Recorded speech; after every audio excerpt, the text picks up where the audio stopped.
Still blowing Joes. Blowing mega Joes. Always.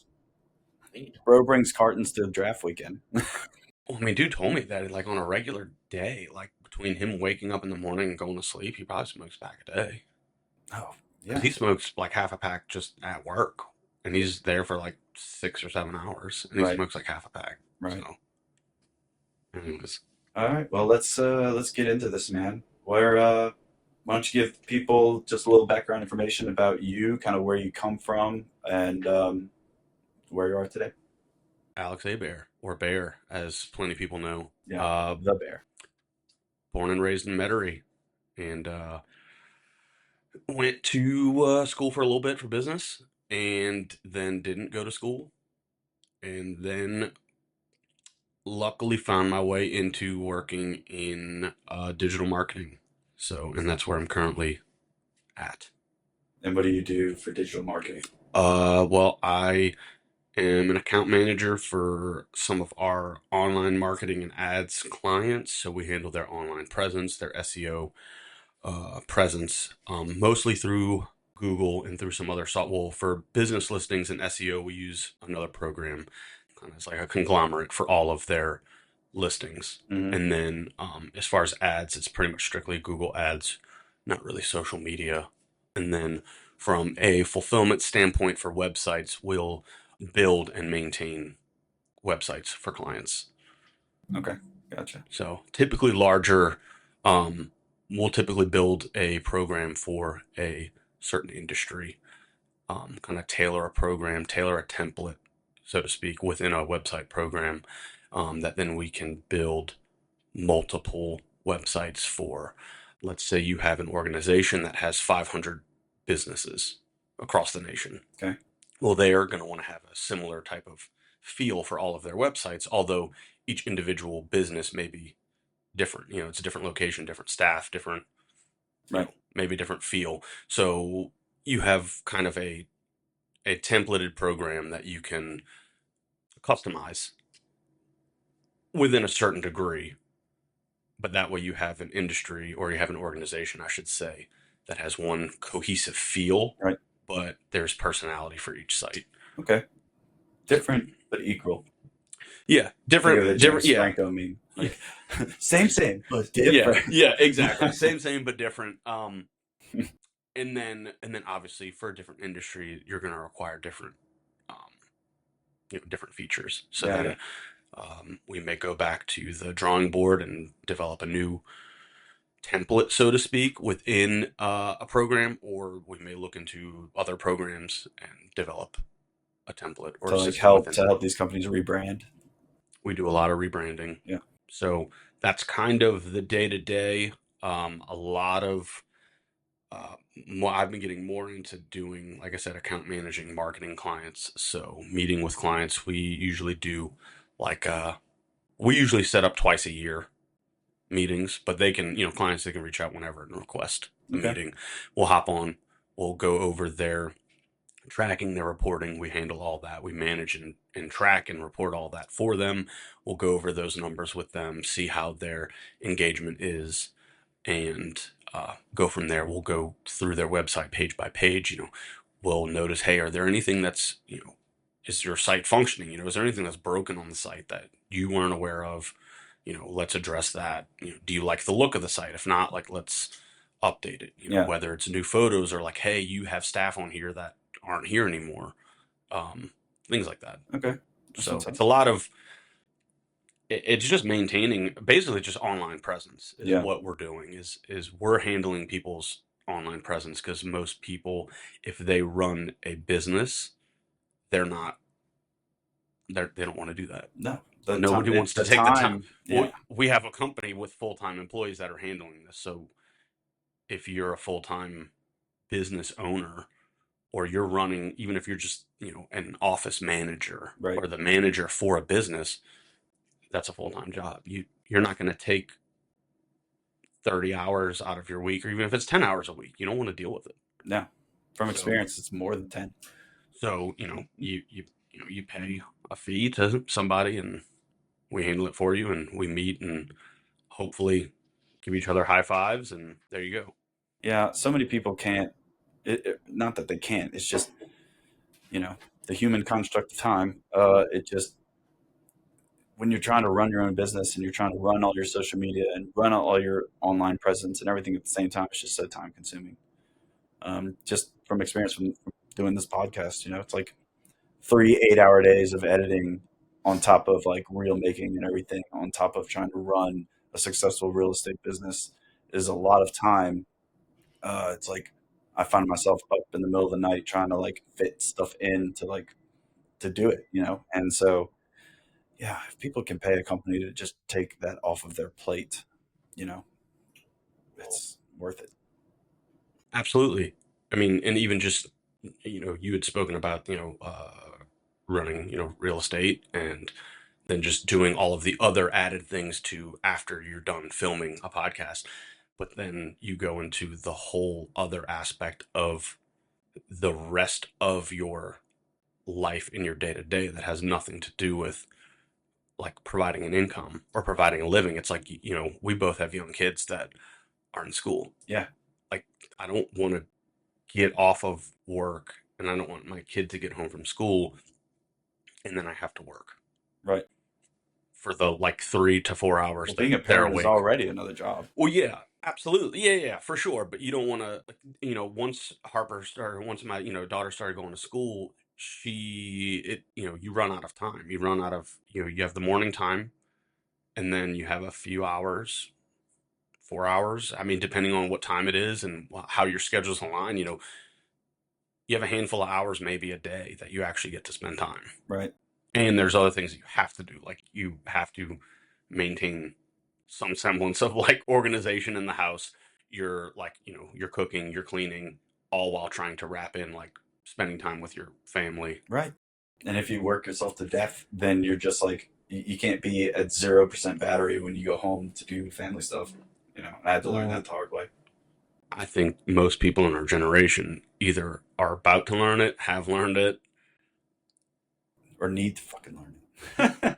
or need to learn it Yeah. because things are moving faster. I was reading the article the other day that we're the nostalgic generation. That's why so many millennials are like collecting things and have such an attachment to whether it be comic books, Pokemon, Nintendo, like old video game, Hmm. games, actually physical media, and collecting things is because we remember things moving slower. We have a vivid consciousness of life being slower. Where the people younger than us, they don't remember anything about that, and the people older than us, that's all they know was things being slower, and now they're like just in the unknown and are old enough to say screw it, like whatever, I don't have to adapt.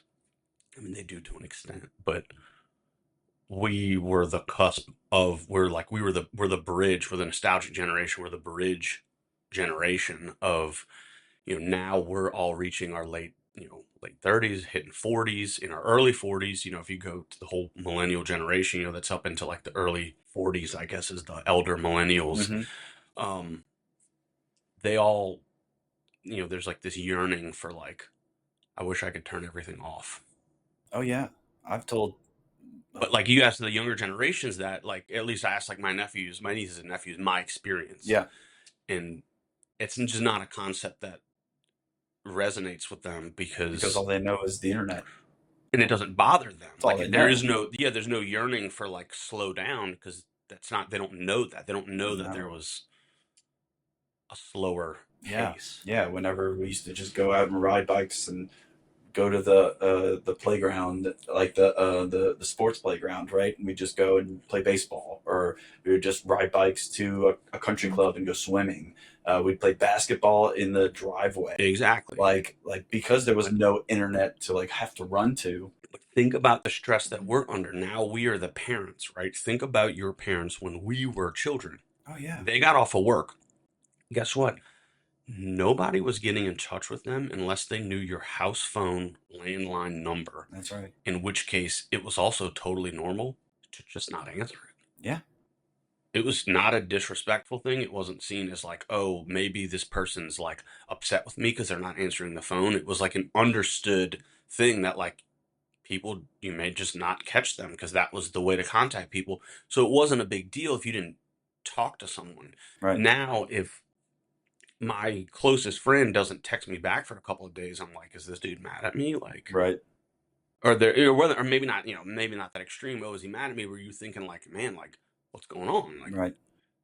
and again, even after hours, like, we yearn for that, or at least I do. I guess I could speak personally that I want to get off at 5 o'clock. I would love to turn my phone off. Yeah. Unfortunately, I don't think we live in a society where that's a viable thing because of the way that the world around us works. That you can't do that unless you make other drastic changes.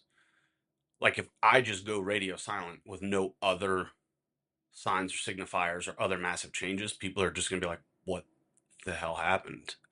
Well, you can always do the normal thing where you put your phone on, where you have like a voicemail, that because you can record your own voicemail, and it's like, hey, my phone will be off from X time to X time. If you need me, then I'll get back to you. Right. As long as you don't have a job that involves having to be on call all hours of the day, even after you get off of your daytime job, you should be able to do that. I think that you should be able to do that. I think But I that, think that may speak to our addiction to the devices. That and says are you why going to, I was your about to say, inner are you going monologue to, is saying you can't do that. well, and again, are you going to put your, just, Yeah. are you going to put your phone down from 5 to the next morning? No, I can't. I can't. You can't. I can't. I'm not on, I barely am on social media. I use social media for my job, Yeah. but I don't post on social media. I don't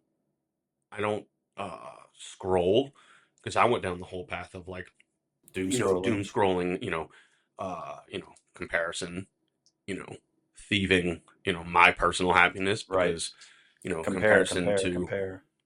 who are these people that I Oh, look know at or these grew up people in with? Bali. They look like they're having so much fun. Yeah, Too look bad at I these can't people. afford to go to Bali. And then all that does is just make them negative punches just continue to come. And then you get yourself in this mental state of just Yeah. like, of lack, I guess. You know? So ultimately, you take that away, and that's great, right? Yeah. And I'm ultimately removed that from my life, but I still use my phone. Right. I use my phone all the time. Right.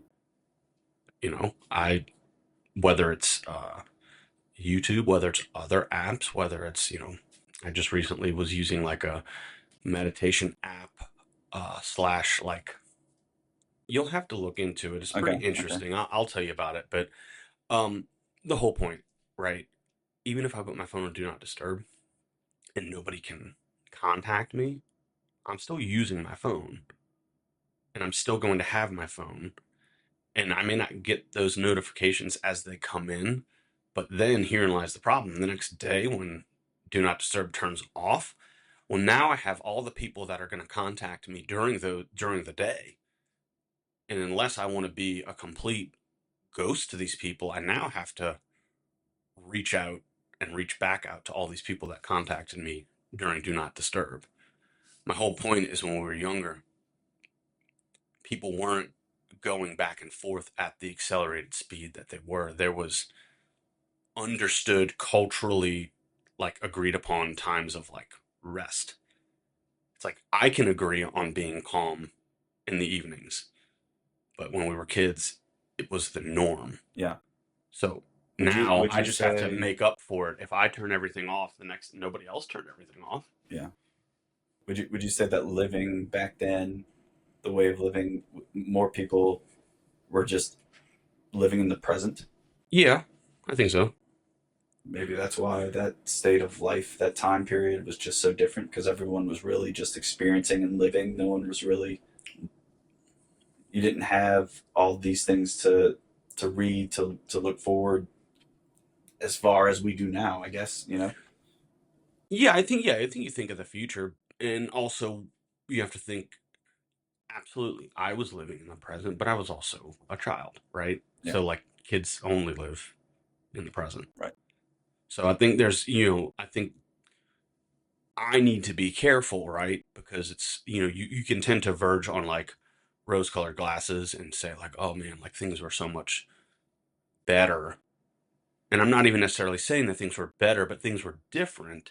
And I think that me and a lot of people my age, which I know it's true because you read articles about it, you see it about this, like, our generation being that kind of, that bridge, that, and it makes a lot of sense when you think about it, how you have, and not every millennial is like this, but you have a lot of people that are, they yearn for that, the nostalgic feeling, the, like, you know, you're Turning on Super Mario 3 for the first time on your Nintendo and playing right, it. but now you're older and you have money, so you're gonna go buy a Nintendo and you're gonna go buy Super Mario 3, and you may not even play it, but you're gonna go buy that just to have it Yeah.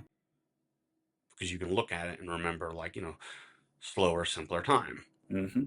And also, the '90s just ruled, so we had a lot of cool stuff. The 90s did rule. That's for sure.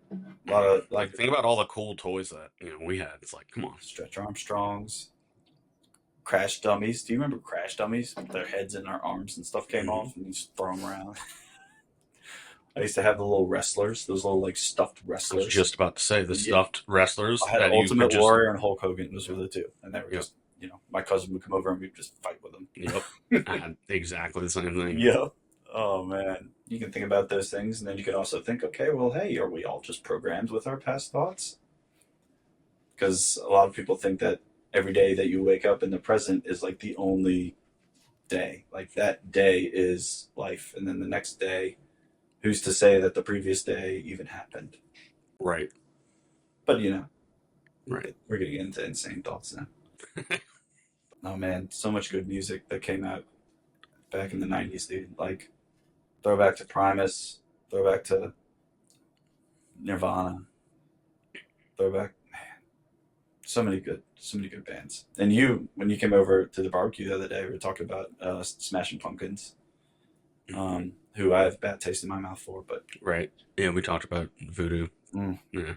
man, What a letdown. yeah, dude, it's unfortunate because I love music so much. But if I go and see a band live, which I do frequently, and they disappoint, then I'm holding a grudge. Yeah. And Smashing Pumpkins is one of those bands. LCD Sound System was one of those bands for a while, but then they just played at the Sanger and completely redeemed themselves. Yeah. That show was freaking awesome. So a band can redeem themselves. Like, 100%. you can see them again, But and I almost didn't go.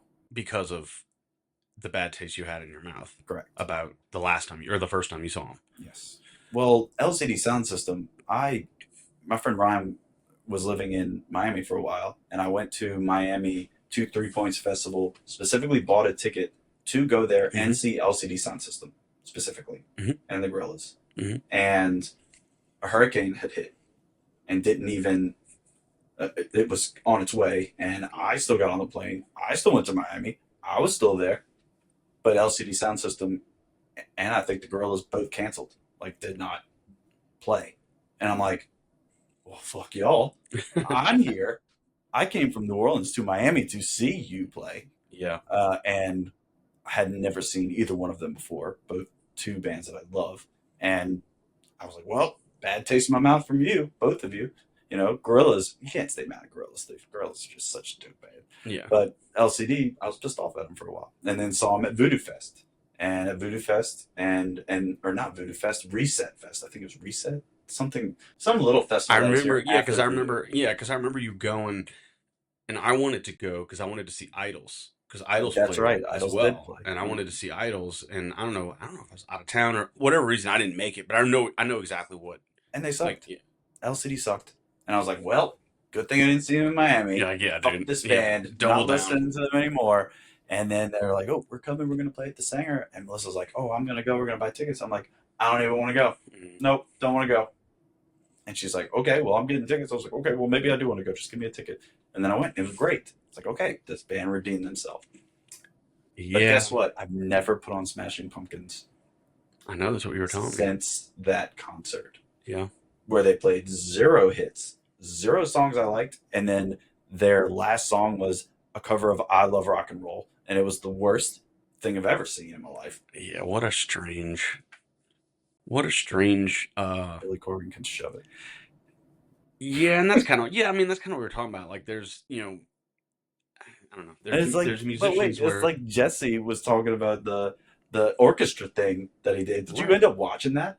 No. Dude, talk about an egotistical fucking Well, brain trip. I told you about the interview I was reading, Hmm. or the interview I was watching with him, where he was talking about that album that came out like right before that 2007 Voodoo. It's like Zeitgeist or whatever Yeah. was their album, and I guess the collective fan base for Smashing Pumpkins didn't like the album. So now you have a grown man, right? Billy Corgan, ultra famous, Ultra bold. ultra bald, and but like arguably, a good songwriter, good guitar I player, would agree with like that. good frontman as far as like from just making music. Like he is a talented musician, When you hear a Smashing Pumpkins song, you know it's Smashing Pumpkins.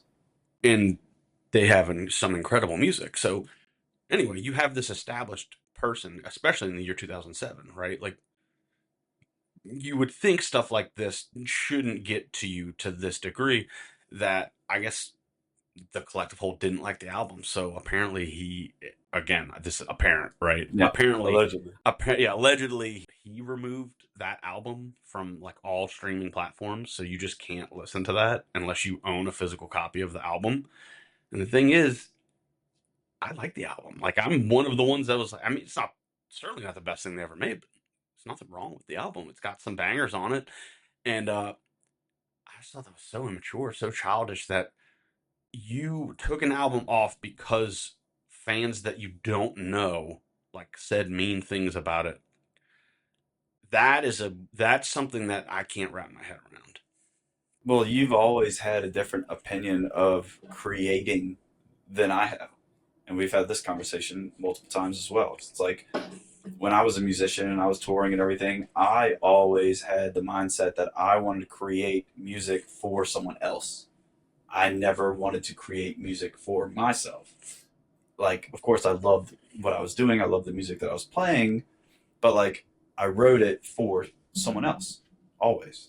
And to your point, you told me, like, why don't you create something for yourself? Because, and Rick Rubin says it. I don't know if you've watched any Rick Rubin, dude with the big old beard and Mm-hmm. everything. He's always constantly saying, like fuck everybody. Like, you create for you. You should be first. If you love what you do, then the people will resonate with that. You shouldn't write or create for anyone else but yourself.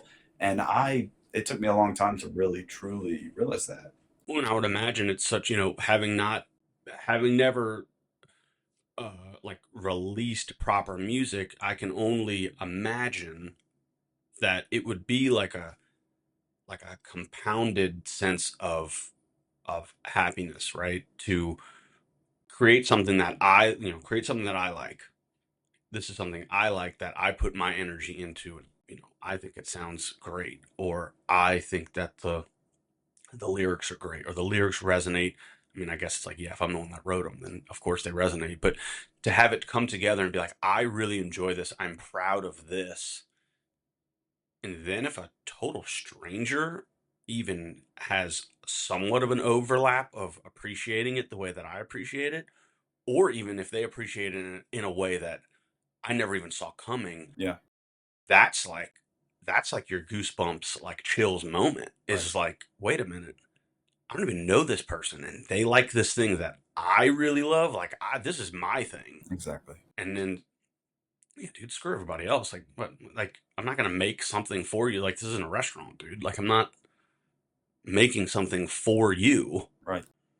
You know, it's like if I cook something at my house and I enjoy it, like, I don't give a shit if my neighbor likes it. Like, he's Yeah. not fucking eating it. Yeah. You're right. I think it was just a mentality of just, Well, you liked playing live too, though. well, Like, you really oh like, yeah. but I think you really like that. I think so. To your credit, again, I haven't, like, I didn't play live. It wasn't anything like that. So I'm speaking from my personal, how my brain works. You're talking about like locking yourself in a room and creating Well, it's like like, yeah. the things like, yeah, like when I write, like, when I write my lyrics that I have in my little notebook, it's like, that's for me. Right. Whether anybody ever even reads it, let alone does it get put to music or anything like that, like, so be it, whatever. I like it. That's That was great. your outlet for yourself. That's great. So, but to your credit, playing live, and you playing live for as long as you've been playing live, seeing in the moment, seeing somebody like resonate with it, I think can probably be a pretty like and you correct me if I'm wrong, but probably can be like a pretty intoxicating like feeling, where if you see someone resonating, you might want to, just like any other like potential like vice, like you may want to like chase that, like, okay, well, hey, they really responded to this song, but like didn't really care about that one. So like, what if I write more stuff akin to that? Maybe you start to get that same degree, and Yeah, then you end up, right, like whatever years later, you're me and you right. were having conversations, and it's like, well, you don't even like the shit that you're writing. Well, it got to the point, right, where I was like, okay, now it's just motions, and Well, it it's was a more job at work. that point, and it's like, yeah, sure, it's probably still fun to do live, but like, but that's only one aspect Yeah, of it. yeah. I've always just wanted to share. That's always just been my thing, like, and I guess that's why I'm doing what I'm doing now, because I just, if even one person resonates with whatever I'm doing, or it helps inspire one person to do something or whatever, like, then it's worth it. And I guess I don't know what day or when that happened to me, to where that was like what I realized my purpose Mhm. was just to like help in whatever way I can. And I couldn't tell you when that really hit me in the head, but like, I've been chasing doing that ever since, just sharing with people and Mhm. wanting people to truly just resonate with either whatever music I'm playing or what I'm sharing that's important about their mindset or their mental health, or inspire them to change their life if they feel like they're stuck in a place where they can't get unglued and they don't have an outlet. I just want to share. I want to help someone improve their life in some capacity, I guess. And I don't know when that started. Yeah, I mean, I definitely have seen it. I definitely have seen it, and I think it's been probably in the last 5 or so years that you really like started to act on it. I think that's always been like like just your mentality has like loved like sharing experiences, Hmm. and I'd say even sharing knowledge. I mean, you're talking about like the the squires dinner, like that whole thing. That's ultimately, I mean, that's a group of friends getting together and talking about topics of current current events, things like that, which Yeah, that was your idea. I mean, that was you wanting to then branch out and share an experience with people that people that, whether close friends, acquaintances, whatever, but have a loose goal or a loose point to it. It's not just, hey, we're going out. right. It's like, no, let's have a meal, let's talk about these topics. Well, that also helps you grow relationships with your friends, also. What helps you grow relationships, but it's also not, at this point, it's not just about surface level. It's you're trying to share, and you should be trying to share and gain knowledge, rather than we're not in college and in our early 20s. We're not just like, I don't know how to say this without it sounding like a little bit like rude, but like, I had friends at a certain point in time where the only thing I had in common with them was that we like to go out and get intoxicated. Yeah, Other than that, it wasn't that I really had a lot in common with certain people. I don't regret those times whatsoever, but there wasn't a lot of, I would say, sharing of mindset, knowledge, real type of connections there. yeah. And I can now say, 15 years later, the people that I still associate with, the people that I still call my friends, certainly I was doing that with those people as well, 15, 20 years ago, but I can also and do also, sit in a room with them, have dinner, talk about topics, have our kids around and hang out and barbecue and talk about life, talk about whatever, And politics. still get intoxicated. Yeah, yeah. When in the rare instances that time allows it these days, but Right. you, to go all the way back to what you're saying though, is that you've always had that mindset of wanting to share in the experience with other people. Yeah. But I would say it's definitely, I think in the last like 5 years though, I've seen you, put pen to paper, right? Like actually like start acting on it. Like, how do I take this further? How do I materialize the like want to do this? Yeah. And like I said, with it, whether it be this podcast, whether it be, like I said, just the group, the dinner with friends to discuss certain topics, things like that. I mean, all of those are, I think, evidence of you, like I said, materializing that, Manifesting. manifesting. That's the word I was looking for. That's the one. Well, That is it. I don't know, man. It comes a time where you're just like, I'm tired of doing the same old thing. Something new needs to happen. I got to do something new, and nothing's going to happen unless I take an action to make it happen, and or you take an action to make it happen. Nothing's ever going to change. Days will continue to go. Whether or not we do something to leave a legacy here in this reality. I mean, Hmm. God, you got people who are like some of the best musicians on the entire planet that people just have no idea about. Hmm. It's like I feel like everyone will know the Beatles, everyone will know Led Zeppelin, everyone will know Pink Floyd, Hmm. but like not everyone will know Nirvana, not everyone will know Primus, not everyone will know Buckethead. Not everyone will listen to that second or third Finch album. Yes, You know what I mean? Like that's an even deeper cut. Like not Say Hello to that's Sunshine. what it is. Yeah. That's the one. Yes, anyone needs to go listen to Say Hello to Sunshine. What a great freaking album that is. But But no, like, and so it's like when you think about things on a grander scale like that, it's like, okay, you push yourself, push yourself to leave a legacy of what will be remembered. Like, you just have, like, there's no way I'm going to be a Zeppelin, you know? So I might as well just, like, stop focusing on doing something to reach this magnitude of legacy and just, like, do for me. And if it resonates with people, great. If not, whatever. so to changing something, right? Like, Mm-hmm. you get to a point where like something has to change, right? So like I don't know who told me this, but like monotony is very loud, or monotony becomes very loud, meaning like you're in a place that you basically don't want to be in, right? Every day is the same. Mm-hmm.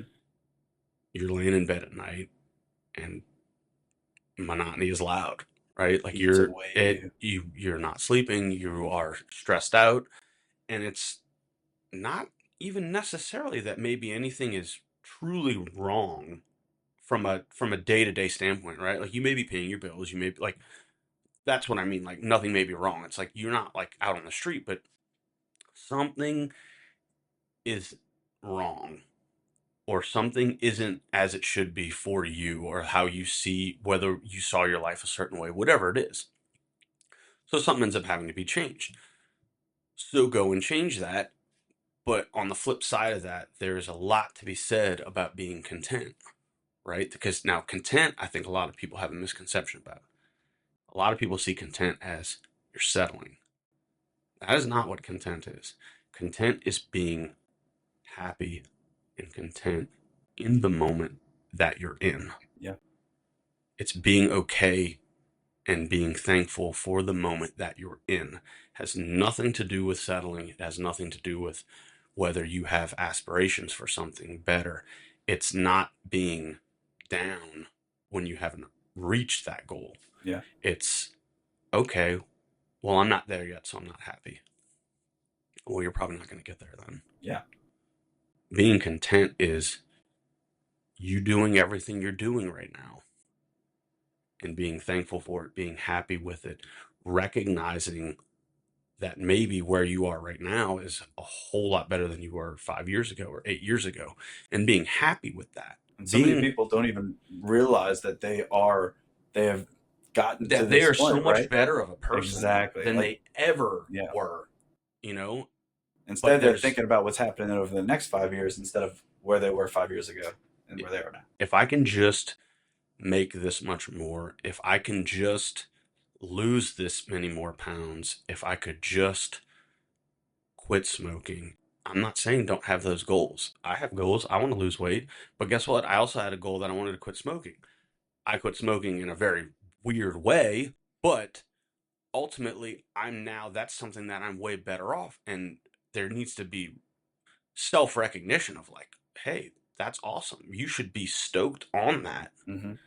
Not, well, I'd still like to lose like 30 pounds though. Okay, great. But like, appreciate what you're doing as you're doing it, and it makes getting to the next thing actually enjoyable. But it's also a mental shift because it's like if you keep saying, if I could just, if I could just, if I could just, then you're acting like it's some unachievable thing already. And you've already made up your mind that you're not going to do it. If you shift that to, Bible freaking says it over and over again, I am that, I am that, I am the, then you are, then you create these things that you see every day. Stick some freaking sticky notes on your bathroom mirror with your affirmations in the morning to where like when you're brushing your teeth you see them and it's like, all right, I am not going to smoke today, Mhm. or I am healthy, I am going to make sure that I stay in control of the dishes, whatever it may be. I And am a great father, and all these what things. exactly? And I think a lot of people go for the extreme too, right? The extreme when it's I'm going to do this or I'm going to do that. Yes, I am going to do this or I am this, Yeah, right? yeah, But then comes the actual practice of making it work. Practically, don't set yourself up for failure or set yourself up. You know, I remember a few years ago, I was in therapy. There was a real hard issue going on in my life, and I went and started talking to somebody. And I remember, I was working remotely, so I got out of the habit of having a real morning routine.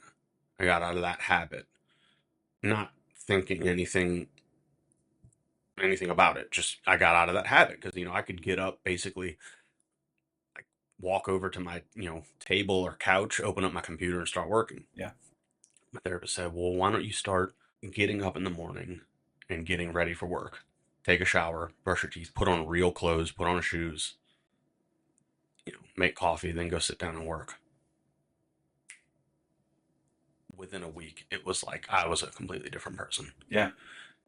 There's something to be said about completing small tasks, menial tasks that your subconscious recognizes as almost like getting your metabolism like going almost like getting the engine warmed up Hmm. before taking on like, a harder task. Right. It goes in that same thing. You've probably heard people say like, "Oh, make your bed in the morning," Yeah. because that's like one thing you've accomplished. Hmm. It's the same shit, Yeah. same mindset. You know, I'm not a make your bed person in the morning guy myself, I'm also not. but again, I still, but I work remotely, Yeah. and now I get up and I get ready as if I'm going into the office, and it changed so many things to where you feel better equipped. So whatever that may look like, right, for you or for anybody else, right? It's like, no, dude, you don't have to go from 0 to 100. No. I want to get in shape. I'm not waking up tomorrow at 4 a.m. and going to the gym and going for like my PR on like bench press. Like I'm Right. gonna hurt myself and I'm never going back to the gym. Yep. I could probably start going for like a jog a few times a week, just get my body moving. That seems way more reasonable, Build and it then up. build it up. But I think a lot of people don't want to do that. I think a lot of people want to say, all right, they've gotten angry enough or excited enough, and then they're like, all right, now I'm gonna, let's go, 1,000 miles an hour, let's do it. But then a lot of times, real quick though, You it get doesn't hit work. slammed back to reality Yeah, it doesn't because work. it's you got to take the small things and then make them to the bigger things. Just same with goal setting. It's like you work back from a year. It's like, hey, what do I want to accomplish in a year? And then you work back to each the 6 month period, then 4 month period, Hmm. then 1 month, then a week, then a day. So I'm going to accomplish these small things today, so that in a year I will have accomplished this big thing. And everyone who tries to run before they walk always ends up crashing and Yeah, burning. yeah. I mean, it's all. I feel like it's like we're talking about things that everybody knows, but I don't know. I guess for me, it's always helped me. Part of the reason why, like, I started watching when you were doing this because a lot of times you're seeing people talk about things that maybe you've heard through just you being on the planet, you've heard from growing up, Yeah. but then when you see it in a conversational context like this, or even just not even at a podcast, even if like just your friends talk to you and you hear it from them, Right. sometimes just hearing someone else say something in a slightly different way Yeah. and that then it clicks with that person Yep. for whatever reason. As long as it's not your significant other telling you. Or yeah, or your parents growing up, right? It's like, yeah, first it was your parents. If your parents told you to do it, you're not doing it. But Nope. like if your cousin told you, you That's were right. like, okay, well, all right. Yeah. Yeah. And now if it's like, stressful day at work and then, and then your partner says it, you're like, can you just not say that right now? Right. Even though Specifically not listening to you yeah, telling me exactly. that Right. because you're telling me Yeah, that. yeah, exactly. But then literally your friend tells you the exact same thing the next day and you're like, "Oh, it makes a lot of sense." But Yeah. anyways, go listen to Primus if you don't know. Dude, it's a core memory for me. The first night we ever, like, I was truly introduced to Primus because I'd somehow, my first experience with Primus was I was driving back from my grandfather's ranch in my blue Monte Carlo Yep. back in the day, and I'd somehow accidentally gotten a hold of my cousin's CD case, and I was flipping through it. Okay, want something new? Tales from the Punch Bowl Mhm. was in there. There's nothing on the CD, right? It's just the It's just a purple or whatever. I don't remember even, or is it? It's like an anchor or something on it. I I don't think so, remember. yeah. Okay, and so I had no idea what it was. No idea. Just like, okay, I know what all this other stuff is. It's just toss this in. Tales from the Punch Bowl comes on. Very first song, Professor Nutbutter's House of Treats. Is that it? Yeah, something like Dude, that. blew my freaking mind. Right? I was like, Jesus, that was my Yeah, first. that's a weird song to get introduced to that band. Dude, but it cranked, man. Mhm. And then I was like, wow. Like then I was listening to the whole thing. I was like, this is some obscurely wild music. And then that was when I told you, I was like, dude, listen to this Primus. Like, you know what's up with them? And you're like, oh, do I know what's up with Primus? I'm like, when do you get back in town? And you came to Baton Rouge, Yeah. and I had this huge freaking speaker system, and you had all of your CDs, and we just went through all of them. And I listened to all of Primus Mhm. that evening. We stayed up until probably 3 a.m. just listening Yeah. to Primus. Yeah, that and just yeah, drinking shit beer and Yeah. listening to Primus. Yeah. And like, dude, I will never forget that night because, like, to this day, Primus is, and Les Claypool is one of my most seen artists because of Yeah. that. Like, Yeah, I've yeah. seen him more than probably anyone. Yeah, I think I'm probably in that same boat. And I'll never miss when he comes because freaking Spider Fingers. Always Yeah. gonna see him. Yeah. He's amazing. Yeah. Amazing. Wow. I wish I could see What him play a Buckethead Yeah, that would have been because Buckethead is also amazing. yeah, I was watching the video, which you need to go see if you haven't seen it. Uh I mean, I guess it was like basic. I don't know if it was like the inception of Praxis or if it was like labeled as Praxis, but it was the 2002 Bonnaroo Super Jam, Mm. and it was Les Claypool, Buckethead, and like Brain from like a few of the Primus albums. It was that project, and it's like a set at Bonnaroo of them, and it is insane. It is like audio insanity in the best way. In the best way. Yeah, It's so I need cool. to go. I need to go listen to that. Did they play any Primus songs, or I is it just like all of their original I think Praxis? it's just like a Just super jam of like just weirdness happening, and it's put it this way, it's like you're not gonna be like, yo, this is my jam, but you're gonna be like, I'm grateful I saw this, yeah, yeah, yeah. Okay, I dig that. Always and dig you're that. gonna enjoy it. Yeah, Like it's gonna be enjoyable, but like yeah, it's not the kind of you know enough of the three people I just said. It's not gonna be the type of music where you're like, let me throw this on to head to the gym. where did your musical life like truly like blossom? Like, can you like recall back to I where? think it was, yeah, for sure. I think it was. I've actually spent a lot of time thinking about this because I used to kind of like, not sarcastically, but kind of like snarkily, like wonder why like other people my age just like weren't in the know, right? Basically, I was a music snob for a long time, and then I decided that that was a real kind of You're still kind of a music snob, but so am I. yeah, but I'm not a music snob to people I don't know. So the music's not to you, but that's because it's you and we go back and forth. But Yeah, no, I think it was from my dad because, and my brother a little bit, because my brother's 6 years older. So he had all of that 90s stuff on cassette tape. Mm-hmm. So, like, he had a cassette tape case that had, like, early Pearl Jam records and Nirvana and Offspring and Soundgarden and Green Day and like Metallica Black Album, and like he had all these cassette tapes. And I was, 6 years is, especially when you're younger, 6 years is a huge gap. Yeah. So, but again, I And wanted you to, looked up to your brother, I'm sure. So yeah, I you're like, wanted, oh, yeah. I want to listen to the Well, music my yeah, I brother mean, it's listens like I to. wanted to watch him play, play video games because he could beat the like hard video games that I couldn't even fathom beating because it Right. was too hard. And so, like, I wanted to listen to his music. So then it was like that exposure to that music. But then my dad always had a really eclectic taste in music, and he was always playing. I mean, he bought CDs like no other. I mean, it was like he was always buying new music and playing it. And even though I didn't really care for most of the music that I remember him listening to in my childhood, and I would say ultimately, most of the music that he listened to and his favorite music still isn't really my cup of tea, but some of it, which I have vivid memories of not liking, I love. I mean, obviously, you get older, tastes change, your Yes. musical palette changes, everything like that. So, When I was a kid, I hated Rage Against the Machine, and now right, fucking Rage Against the Machine is right, Rage Against the Machine. right. So I think it was just a combination of that there was a lot of weird music, or I'd call it weird, Mm-hmm. because even as a kid, my dad wasn't listening to what other people's parents were listening to, if that makes What was he sense. listening to?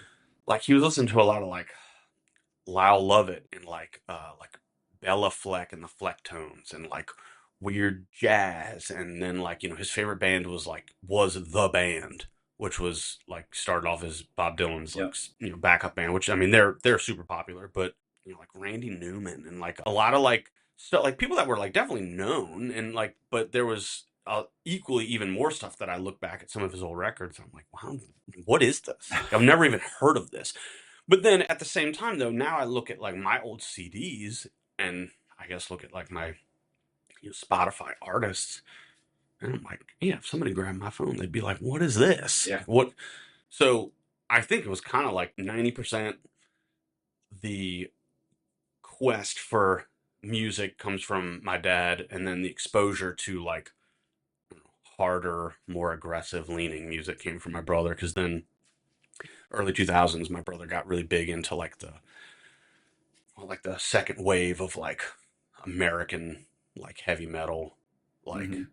I don't know, he was like big into like bands like Chimera and like Lamb of God and like some of these bands, which again at the time didn't like, and now I listen to more and heavier music than my brother does.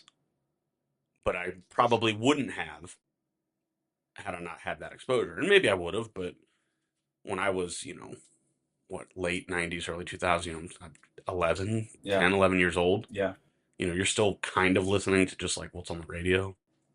Yeah, but also, yeah, for sure. Blink 182 Days and Britney Spears' and the Green Days, I guess. Green Day was on the radio for a bit. Right, but it's like you see a music video on like the box and then you like go download the song on Napster, right? You weren't like finding albums of like earlier bands, right? Right. Like, my brother's like playing like, Fear Factory, and I'm like, what is Yeah.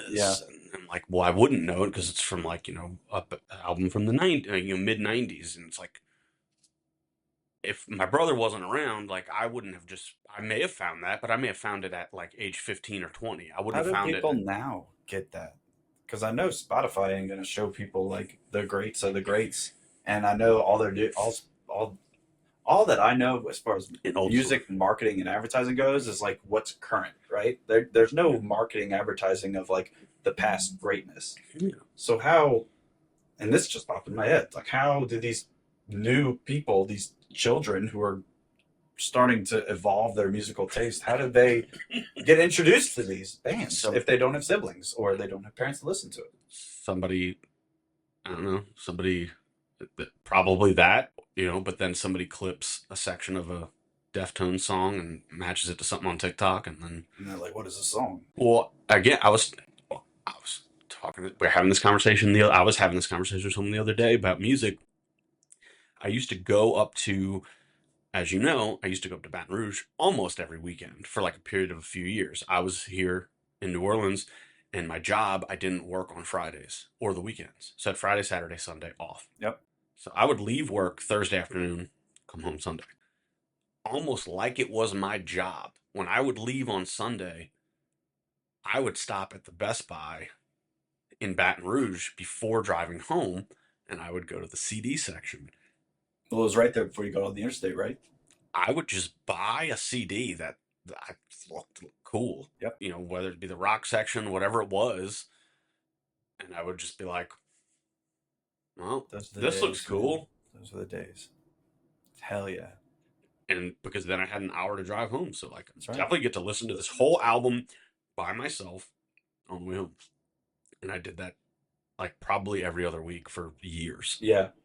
And I can't even tell you how many that I'd gotten, and I was like, wow, this is fucking trash. Yeah. Because you didn't know who the band was. Oh yeah. But Any then, band can but have then you hit like gold, like Songs for the Deaf. Like that was one that I grabbed when it Mhm. came out at Best Buy. That was on the new releases. Queens of the Stone Age changed my freaking life. You know Mhm. what I mean? And like that album was so killer. Mhm. And then like Velvet Revolver. Velvet Revolver was one that I grabbed, and Mhm. Velvet Revolver shredded and killed. Yep. And but yeah, there was a bunch that like I would get that I to this day it's just like fuck, I was an idiot. Shouldn't have gotten that, but I didn't know. That was how you. Yeah. That's how you found new music back then. Yeah. That was it. But yeah, a lot of people that don't have older brothers or don't have parents, it's like they get forced into whatever society is listening to, whatever's on the radio, just from turning it on. Uh, Are people listening to the radio? I mean, Sirius radio maybe more often these days with technology, because don't cars mostly come with like the subscription to Sirius radio now? Sure. I don't know either. I listen to a lot of crazy shit as far as like, But I mean, even the people that listen to talk radio, right? yeah, But now that's ultimately what we're doing. I mean, yeah, yeah. I mean, now you just put on you just any podcast. you find one that you like and you just listen to that. It's true. So I don't know. I think it's still probably the older, it's the cool older brother, cousin, uncle that puts the younger kids onto something. Yeah, Which again, it's been that way for forever. I think we've lost a couple of ways that you find older music, that you get exposed to older music, right? Because you can still find new music through all of your like streaming platforms and things like that. Like yeah. you can find that. Well, you could also go to a website and type in three keywords, and it'll write a whole song for you Yeah, that shreds, yeah, yeah, and that pisses me off. yeah, yeah. That's not my favorite thing. Mm-mm. It pisses me off that like it's good. Like I was like, I did It that. And I pisses was, me off that it's so close to being like bangers that you're like but in the back this. of my head, it's always like it's missing soul. You know, it doesn't have Mhm. soul. The music doesn't have soul. Maybe a banger song, but like it'll always be like, I'm never gonna turn this fucking on. Well, yeah. I mean, There's no soul in this. yeah. The AI. I mean, go back to what we said. The AI didn't do it for itself. It's not getting.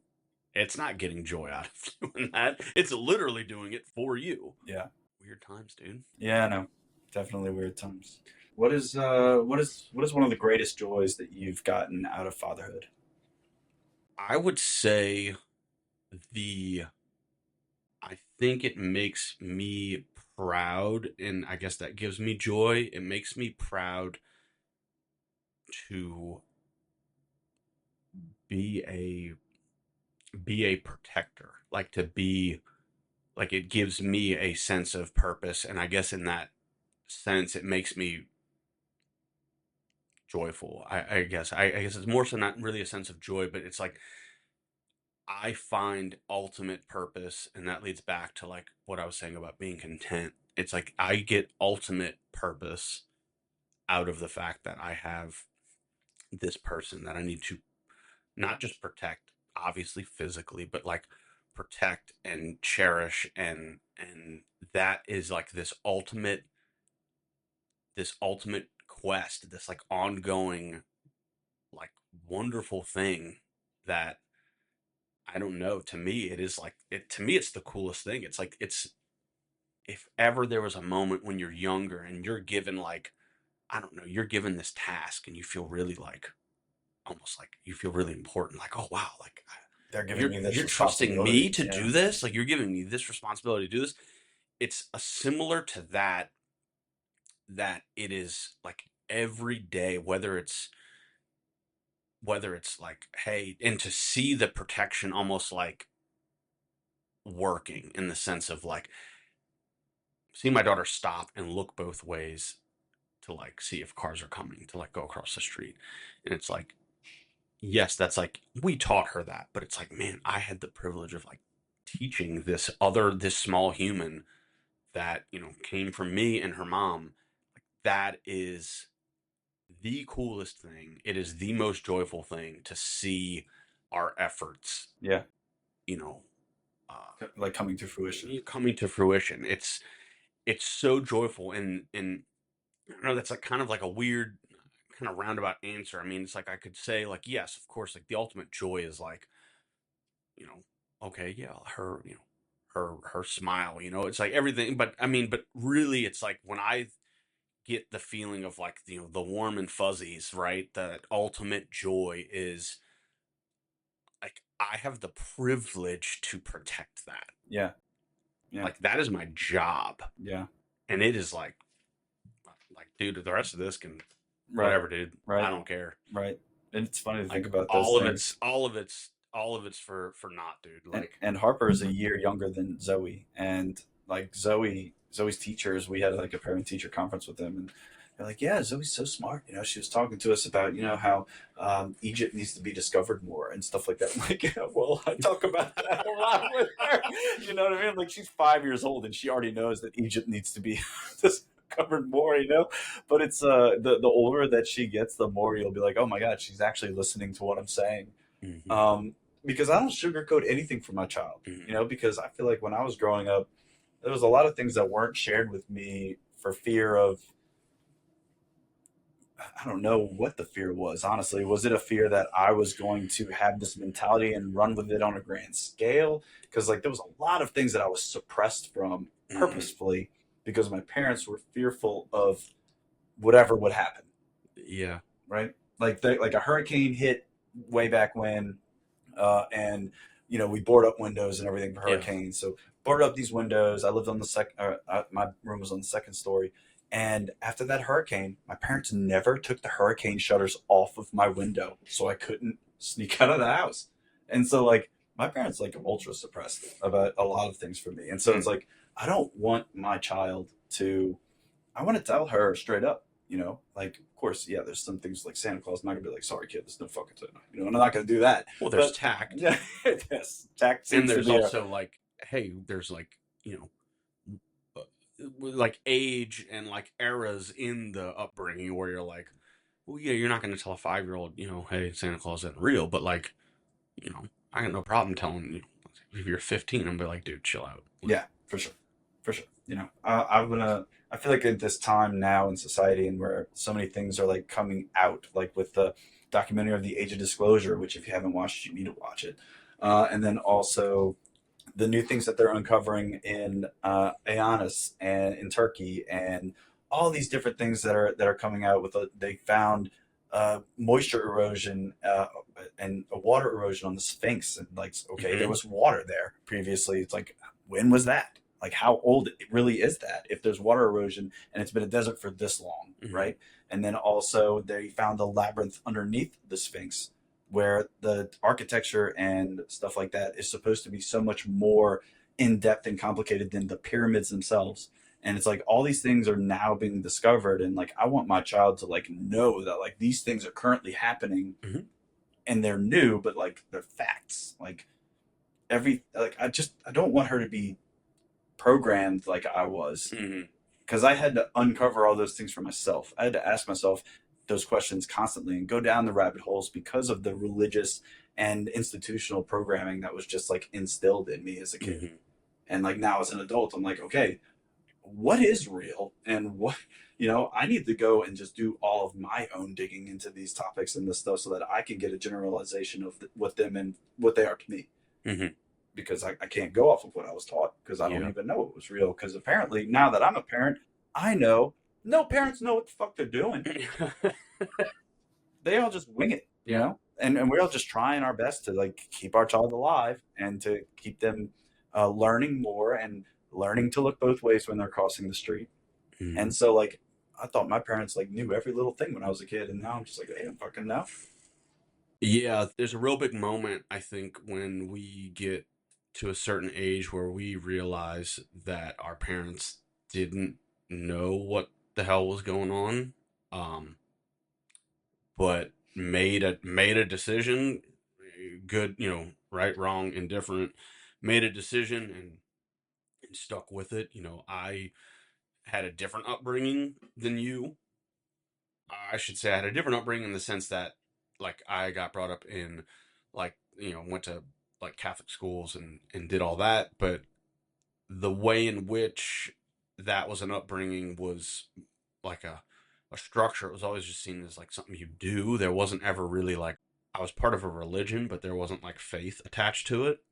Did your parents make you go to church, Yeah, we went to church on Sundays, like but mass? yeah, like Catholic mass, yeah, and obviously we went to like mass at school, Yeah. right? Because I went to a Catholic school, but not even just to go on that tangent, but my dad was always like questioning things, almost to a but like he always leaned into more like a like cynical side of things, but like it, I was kind of exposed to like both of these kind of drastically different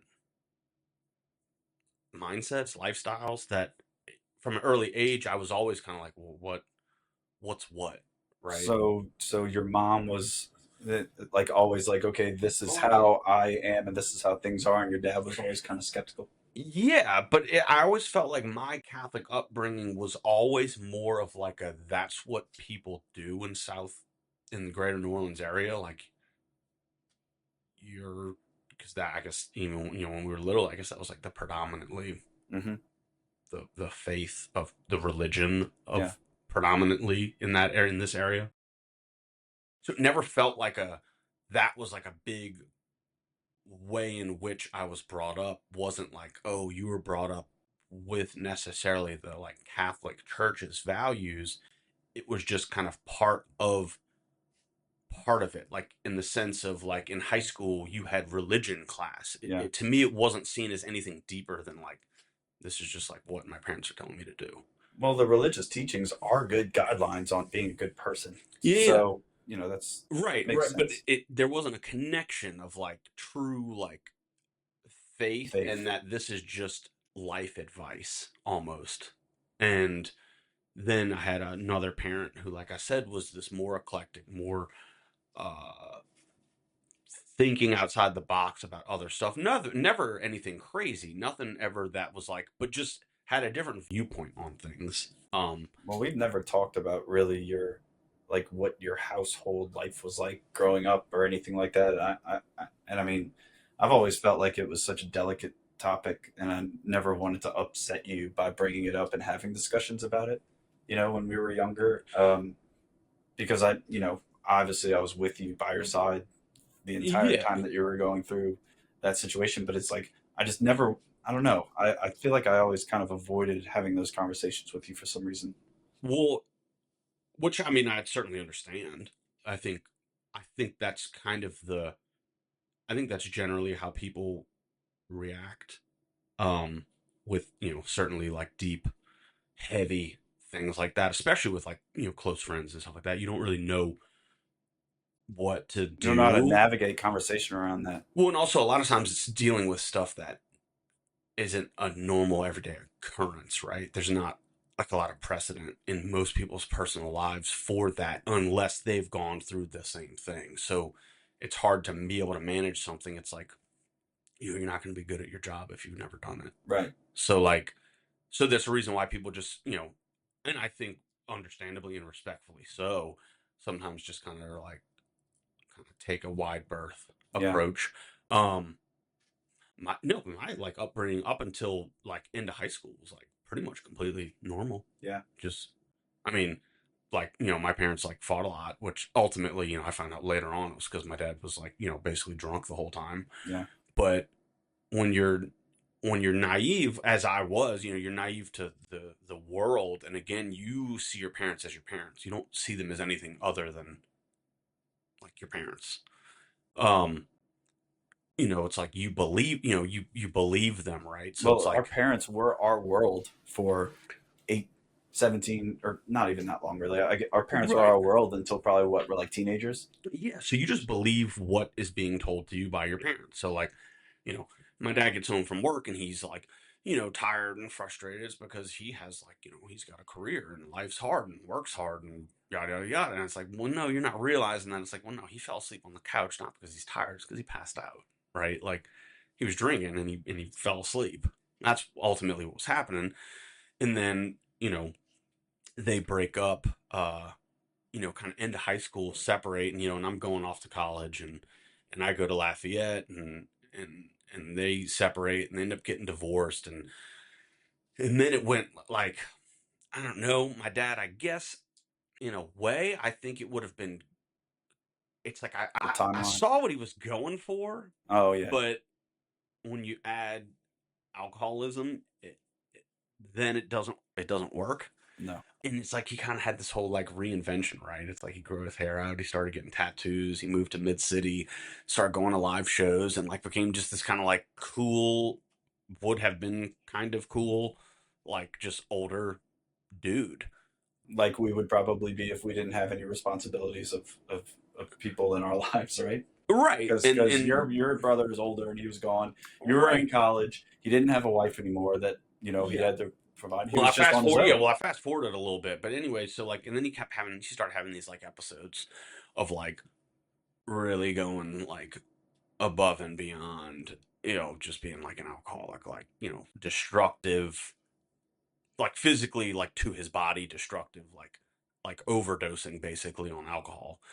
And so that happened a few times. And then it was like, you know, me and my brother were kind of the ones that had to manage, like, as far as, it was a real weird situation, his side of the family, because my parents split up and Did there your wasn't. mom just kind of wash her hands of the whole situation, or was she? No, no. I mean, I think she probably wanted to, but I think she couldn't completely because she cared about her Because and kids. yeah, because y'all. Yeah, but there were just instances. Like I remember one specific instance. It was like me and two of our friends. We were gonna go to Jazz Fest Hmm. and go meet up with my dad to go watch a certain set at Jazz Fest. My dad never made it to the fest. He passed out on Esplanade. Cops had to come like get him off the street. Pre-game too hard. Like, yeah, and he lived like a block and a half away. Like, yeah, like, and just things kept happening, things kept happening, things kept happening, things kept getting worse. Then he I had a remember really that bad time period. situation. You were getting phone calls pretty often about that. Yeah, and then he ended up in a long care, like, not rehab for like drugs and alcohol, but like a physical rehabilitation like center because he did so much actual damage that he had to go to like a care facility Wow. in like Plaquemines. And I remember I was driving out there on the weekends and like going to visit him again, like trying to be like, the hopeful, like, hey, this time it'll click and he's gonna like get better. And then he got out and he was better and he lost a bunch of weight and he started working out and he got a job and was like, this was like, we're good. Yeah. And he was like real good. And then I don't know when he like actually started drinking again or what happened, but I think some of the permanent damage had been done. I don't know if you ever heard of something called wet brain. Hmm. It's basically, I don't know the scientific term for it, but basically you've done enough permanent damage to your brain where you like a little bit like have a bit of a like a psychosis, like a little bit like you're not all there. Yeah. 100% had that. I mean, he would talk about shit that didn't happen.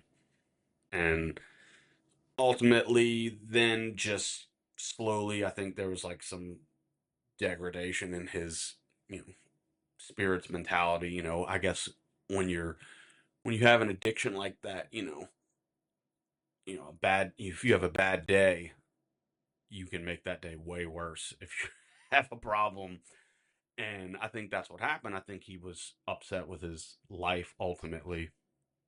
And yeah, so what, 2017? October? Yeah, October of 2017. Actually flew out to Washington to propose to my wife, and the next day I had two missed calls and a voicemail from my dad that I didn't answer, and then I went to a place called Powell's Books in Portland, Oregon with my wife, new fiance, like fresh fiance, and then I had a missed call from a random number with a voicemail. Listened to the voicemail, and it was the Orleans Parish Coroner's Office saying that my dad had taken his own life. And I had two missed calls from my dad like 3 hours prior to that with a voicemail that I deleted and never listened to. Oh my God. Yeah. So who knows what was on that? Wow. I didn't I didn't know you never listened to it. I thought that you had listened to it and then deleted it and don't Mm-mm. remember what it said. You never ever listened to it. Holy shit. Finished listening to the voicemail from the parish,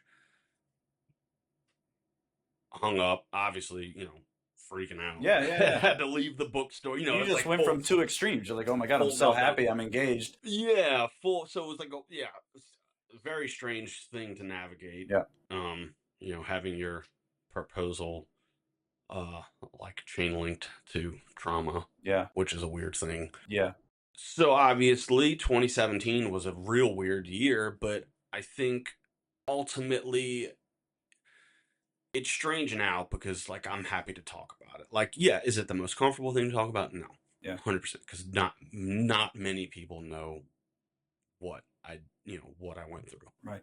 And I wasn't even People, sure if you really wanted to talk people, about it. yeah, no, and people love, and my friends and family, and they all love me, and I love them, and it's all fine. Yeah, But even still, right? Like that was 2017. I rarely do talk about it because there's also a part of me that's like, who wants to talk about this? Like, right, you know what I mean? Like, it's one thing if I want to talk about it because, and I know that I have friends that will happily talk to me about it, right. but there's still that sense of, do I not want to talk about it because it's uncomfortable, or is like, it's, I mean, it's bummer shit. Like, nobody wants to talk about this. Sometimes I think it needs to be talked about. Yeah, And certainly, I think earlier on, you need to talk to someone about it. I think that it's such a it's such a strange thing, just generally speaking, more, our mortality is just a weird thing to think about. I think yeah, it is. in general, but then you start adding the layers of on, like even just a traumatic death is hard, Yeah, like car crash, whatever, an accident, like that's really hard. And then you go into the whole thing of like, well, man, like just the idea of taking your own life is like a crazy. It's like it's a weird thing. Like it is a strange thing.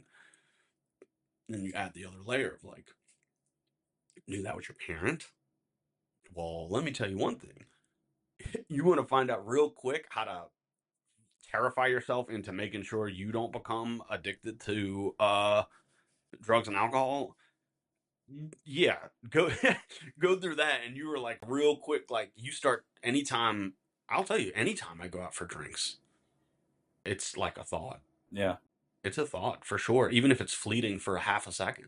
right, It's a thought of like, hey, dude, don't take this too far. right. I mean, I can't even imagine. I mean, like I said, I was obviously right next to you, kind of helping you and really listening to you, whenever you needed me to back then. But I never really knew what to say because I've never experienced something like that. And it's always like, I didn't want to ever say the wrong thing. So I'd always just listen. And Hmm.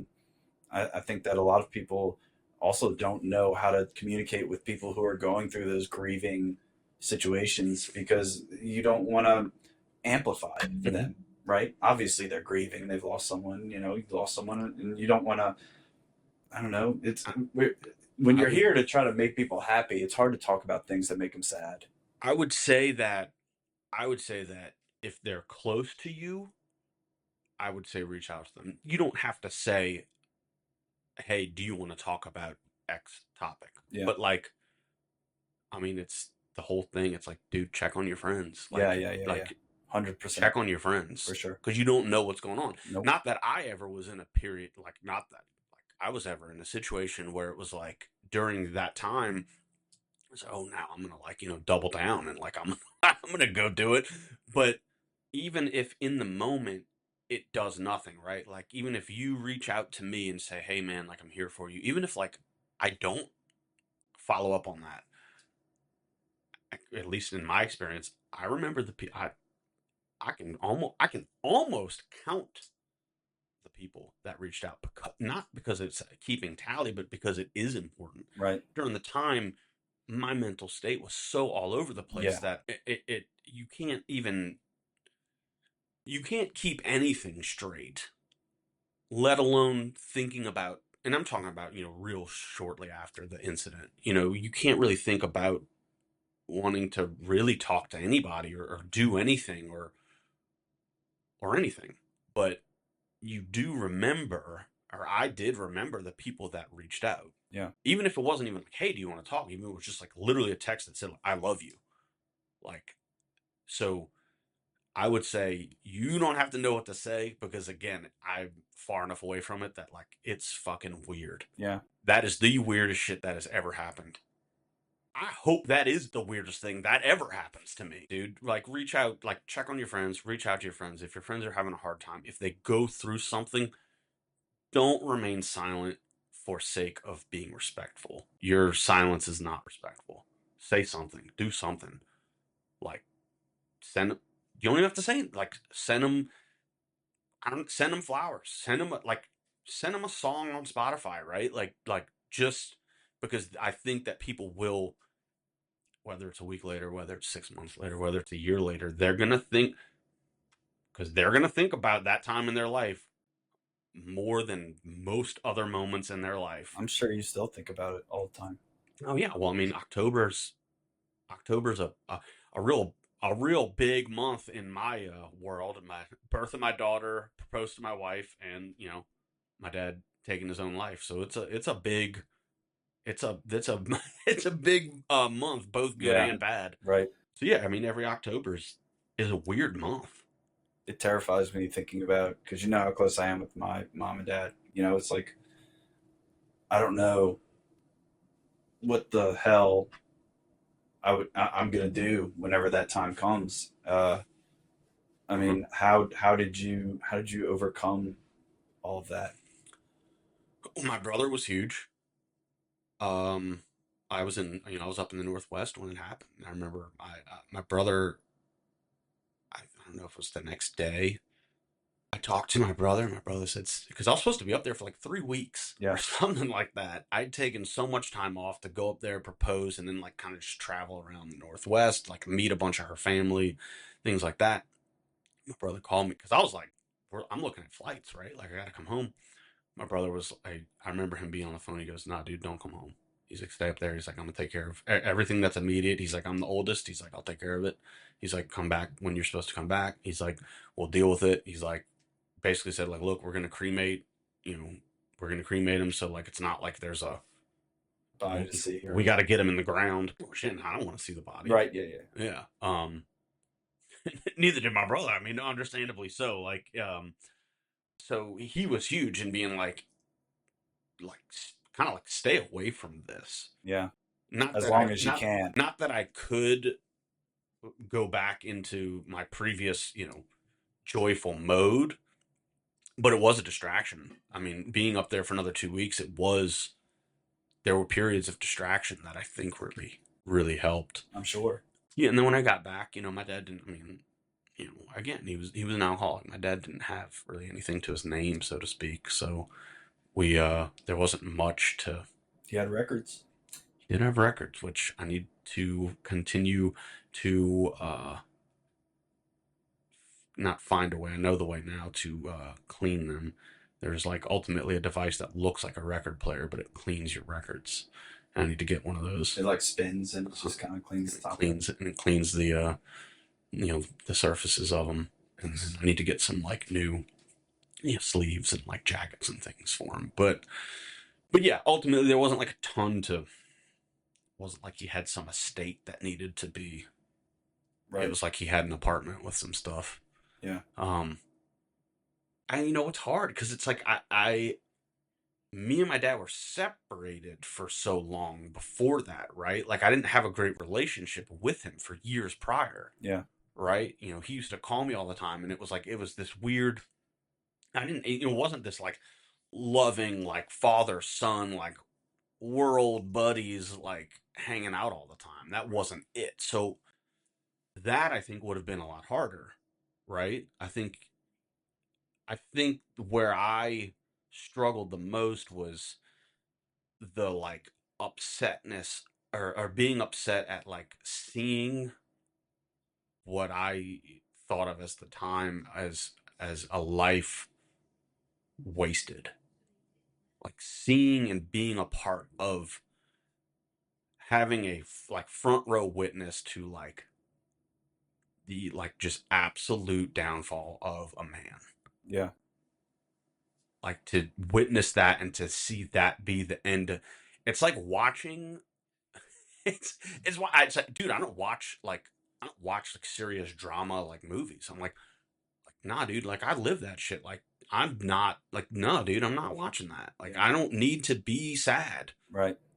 I got plenty of stuff I can think about and recall that happened that I can be sad about. Like I'm not watching it. Yep. So yeah, so it's the perfect analogy. I had a front row ticket to watch just the downfall, deterioration of a man, and it being my dad. I would say that hit, and for a long time, it was hard to be around any of my friends' dads for like a long time. Like Yeah. I'm gonna say like 5 or 6 years. Like I was like, I just didn't even want to be around. Yeah. Like if the dad and like my friend were around Right. like together, like conversing with Right. each other, and like here's like what appears to be maybe not a perfect relationship, but like a good relationship. It's like, and it's not like a out of anger or anything like that. It was just like that's what would have me start thinking, Yes. and it wasn't anything so unmanageable, but it would be like a It would bring you yeah, down. it'd be kind of like, man, Right. I could be doing something else Right. right How now. can I escape from this? I don't want to be in this mentality, and this is bringing up the past But at the same time, it's like thoughts. thank God I like had enough wherewithal that I would battle that though and be like, no, like that's bullshit. Like that's not no. Yeah. You can't let other people's like you can't let the life around you No, but you also have to go through the grieving. You 100%. know. So like yeah, like you give yourself a break, but Yeah. like it wasn't anything that's Not like going to cripple you for the rest of your life going through well, and you can't things like cripple that. you in that moment. No, It's like, for sure. suck it up, dude. Like a Yeah. little bit, like, dude, swallow that shit. Like, yes, it sucks and that's okay. And maybe you don't, this isn't like the best day ever for you, but then go talk to someone. Yeah. Go, I remember for months and months afterwards, there were times where I did call my friends and be like, hey, Yep. dude, can we go to like a whiskey bar and just like, not trying to get like wasted or anything, but like, hey, dude, can we just like go to like, Dak Bay or whatever? Like, let's just grab a couple beers. Like, Well, whether you we just talk about it needed or your not. brain occupied Yeah, with whether we something talk about else. it or not. Hmm. Sometimes we did, sometimes we didn't. Yeah. Sometimes we talked about just nonsense Right. or we, threw darts or whatever. It was like Or put System of a Down on for 3 hours on the jukebox. or that. But I know this all kind of started from like, our upbringings and things like that, but that's what it was. It's like it was really really normal until it wasn't. Yeah. And I will tell you that it can be really really normal and then it's not because that's what it was. It's like, yeah, sure, you saw, it's like, yeah, my parents like got in arguments and fought and stuff, but it wasn't like anything crazy. Like Right. it was never in my house. It wasn't like something that you're like, this is like getting out of hand. Yeah. Never that. It was like, shouting matches, like arguments, but it's like, you see that on TV and you're just thinking like, well, yeah, like even as a teenager, you're like, like marriages are hard. Like people argue. Like at least I was like aware of that it was like, yeah, people aren't perfect. Right. So I mean, it was a little bit like when they first split up. It was like a little bit of a okay, well, why? And then it was like, well, we're splitting up because your dad's an alcoholic. And it was like, what? Yeah. Come again? Excuse me? Because also my dad he wasn't a social drinker.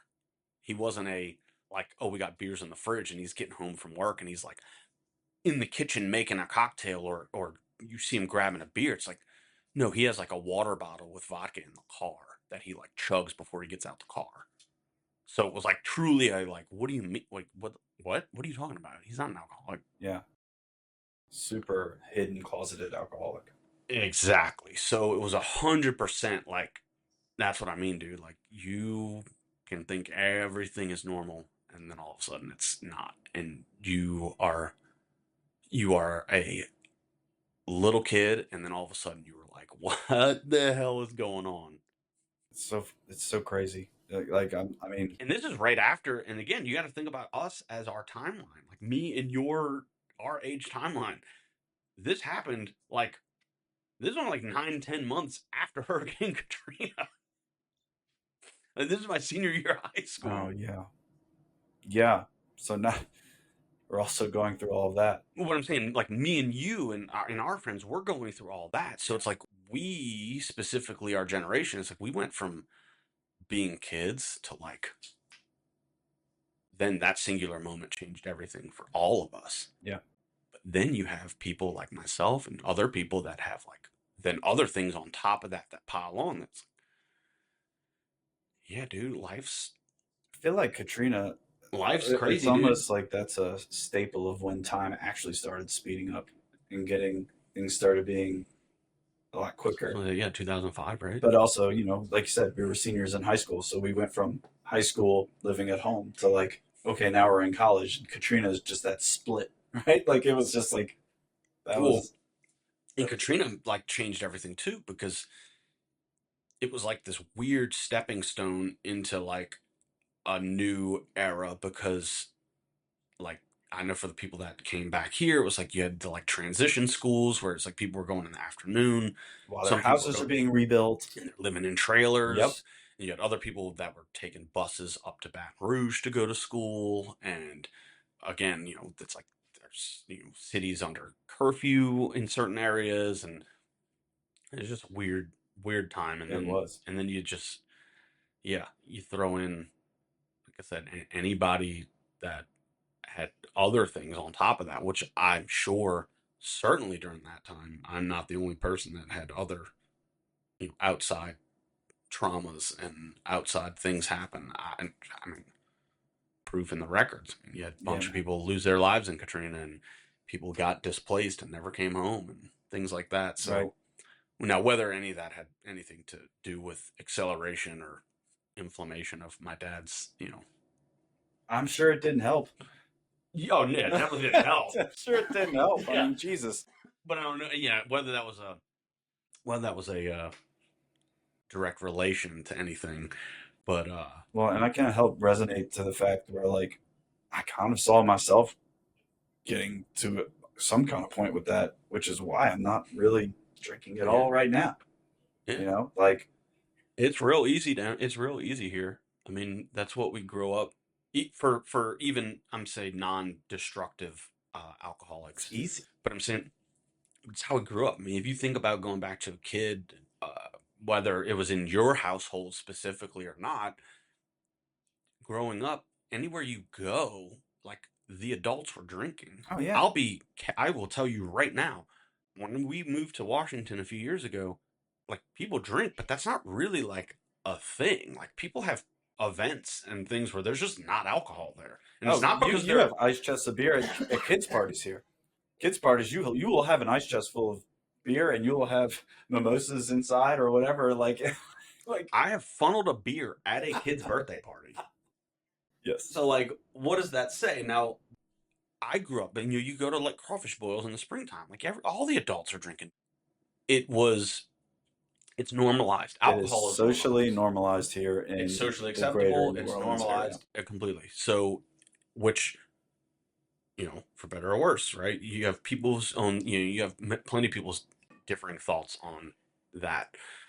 I'm on the side of, and again, speaking from witnessing kind of, hey, this is what can happen. Right. So, not that I'm the authority on it, but I will say I'll speak however I damn well please, given that I witnessed, I guess, the worst case scenario, Well, or it is one of them. America. You can speak of Yeah, whatever the fuck you want. right. One of the worst case scenarios of it, dude. It's a choice. People get clean all the time.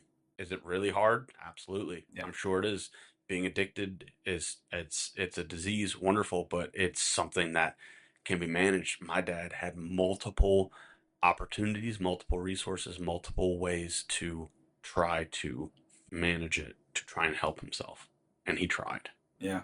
And he tried. And he tried. Ultimately, But like you said, he was already too far gone. ultimately he failed. But I do think that there's points in people's lives where they have warning flags pop up, whether it's internally, whether it's someone tells them, whatever it is. And there's a point where you can make decisive changes Oh yeah. that you can ignore. That's where the choice comes in. You can ignore them because it hasn't become you're taking your own life out of, and you have psychosis. Long, long before that, decades before that. And it's scary because it's like, are you gonna be able to heed that warning when it presents itself? Just like, are you gonna recognize an opportunity when it shows itself? That's right. Or are you gonna say, nah, I'll catch the next one? Mm-hmm. Well, the next one might be too late, dude. Yeah. So when you had whatever it was, whatever it was, whether it was internal alarm bells going off, whether it was somebody said something to you, whether it was something you did, something you said, Oh, it was what it, 100% everything that I did. I what was I was becoming very self-destructive. so whatever it was though, but you ultimately heeded the warning. Well, yeah, it just took a very big situation for that to happen. Fair, but fair. Creed. My sacrifice. God, I guess I better just go ahead and tell the story. So Creed is doing their what summer reunion tour, whatever it was, and I got asked by a friend to go to the concert, and it would start off as a joke, right? Like Creed, oh yeah, sure, let's go to the Summer of Love tour, whatever it's Ooh, you called. get the guys together, Yeah, right? let's get the boys together, go see Creed because you listen to Creed all the time, blah blah blah. But the plans were, hey, we're gonna go bar hopping before, and unfortunately for me, at every bar we went to was another old fashioned or two, and we must have gone to three or four places. Yes, you're, seven old fashions in. And then we end up at a restaurant where we're supposed to eat, which I do, and I chug an old fashioned. And then I get pulled outside by manager because I was being a little wild at the table, and I was pissed off about that. That he pulled me out in front of everyone. So I'm Mm-hmm. trashed. So I'm already like pissed off about I that. thought this was America. Yeah, exactly. That's kind of how I was acting. Mm-hmm. And then we walk to Smooth King Center where Creed is supposed to be performing. We get up to the stands, and I'm sitting there, and Daltrey is playing, and I forget everything went out the window of just like this was supposed to be a joke. It was Mm-hmm. like, okay, now I'm here sitting in this seat listening to music that I fucking hate, Mm-hmm. and, Yeah, yeah, and I'm wasted. yeah. And so I'm mad at myself because I Yep. let myself get there. Yep. So Daughtry finishes the song that when we sat down, he was halfway through already. So he finishes that song and starts a second song. And I looked to my left and I looked to my right, and I just stood up and left. Yeah. Creed did not come on, but I don't even know when they were coming on. But I realized I did not want to be there. I'm done. I'm done. You said I called you, uh, and I do vaguely remember dialing your number. But what did you say that I said in the voicemail? Uh, Maybe not verbatim, but it was along the lines of, Bear, I don't want to be here anymore. I'm going home. I got a shirt. No, And yeah. then, and that was Oh about, yeah. and that was about the gist of it. So somewhere between getting up from my seat and leaving before Creed even started, I stopped to get a tour shirt for a concert I didn't want to be at. And that you ultimately didn't see. No, didn't see him, Didn't not see one song. Creed. So I don't remember taking the Uber. don't remember getting home, but apparently I got home and I just like became drunk asshole. Mm. Like, don't remember any of it. I broke some glass, screaming at my spouse, Mm. da da da da. Like, really terrible. Yeah. And it wasn't the first time I'd done that. Yeah, just like yeah, just like bad human like behavior. That's it. And so I woke up the next day, recalled it, and was like, I can't, this is it. Like, I can't be doing Hmm. this anymore. Uh, because, like I said, it wasn't the first time it had happened. Yeah. And like I got a little girl at home, and I can't be setting I hear you. examples for that and doing all that. And it had just gotten to a breaking point where it was like, okay, I'm gonna probably have to leave the house. You know what I mean? Like, Hmm. I'm probably going to have to separate from my family if I don't change the way that I'm Yeah. being. Yeah. And so that was it. It was like I got, and like yeah, it sucks honestly because like yeah, I love having me an old fashioned. You know what I mean? But at the same Okay, time, I get like it. shit, I'd rather just drink a Louis Louis and call it a day at this point. And yeah, and ultimately that's great to hear. I mean, I remember, and I, honestly, I could have been better about it, but I remember like, and this is probably going back like a couple of years, maybe 2, 3 years. I remember making like a couple comments, but it's like every now and then I would talk to you, and it'd be like whatever, like like a Saturday, right, or like Sunday, like random day, right, or like even just like a weekday, like evening or whatever, and you're like, oh, well, I'm getting ready to go like see a movie, but you're at like whatever insert restaurant or whatever, and you're like, yeah, and, like having a couple cocktails, and I'm like, thinking to myself, I'm like, yeah, I mean, yeah, that's cool. Like it actually sounds like pretty like fun day, but it's like 4:30 on a Thursday, and you're having like multiple cocktails, It was what I did to and numb myself, man. I was no, so stressed and all the time, and then I just found going to happy hours at lunch would just like numb it all.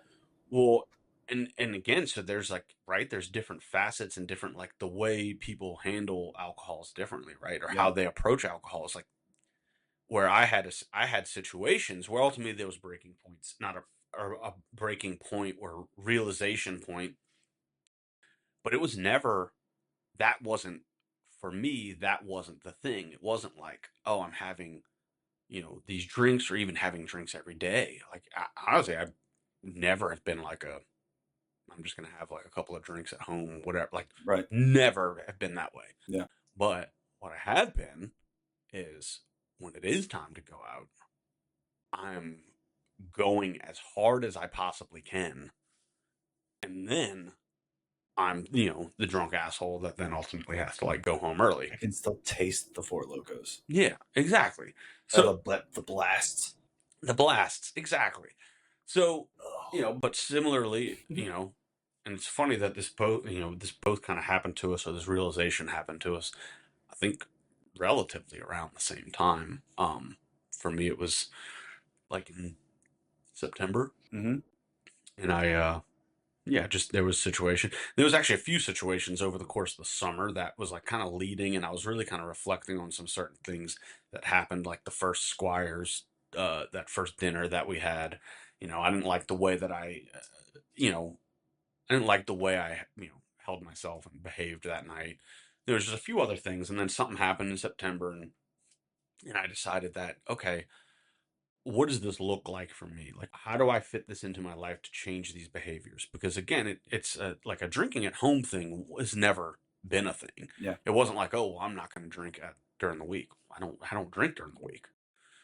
Well, it was like, well, I'm gonna have to stop going out. I'm like, well, that seems unreasonable. I'm not gonna I'm not gonna become a hermit and right. like not do that. And it was like, okay, well, what's ultimately the biggest thing that you're disappointed in on the other than the behavior? And I remember it was the next day, the hangovers were atrocious. Being hungover is atrocious at 37 years old. Especially having to deal with a child. So not only is that atrocious, but I was and am a real crab apple when I'm hungover. Mm. Like I'm just a grumpy person. I'm Yeah, just not fun to be around. And that ultimately for me was like, you know what? If you can be yourself, like if like go out, do what you want, but you need to make sure that you're not hungover the next day. right. So I go out and depending on the event, depending on what it is, I just gauge myself. Yeah. I have an alarm on my phone, or just, before I leave any event, I'm like not drinking for, like, if it's an all day thing, it's like for 3 hours before I leave, I'm drinking water and like just hanging out doing that. Yeah. Because, yeah, I enjoy a cocktail, or I enjoy a beer on a hot day, to where it's like, yeah, man, if I go out, I'll have 2 or 3 beers. I'm chilling Yeah. and I'm coasting. Right. You know, I'm a big dude, so I mean, I'm gonna say a decade ago it was like, okay, I'm gonna have, you know, 13 to 15 beers Right. and probably some tequila shots. Yeah. Usually tequila shots were tossed in there. You It know, was more fun.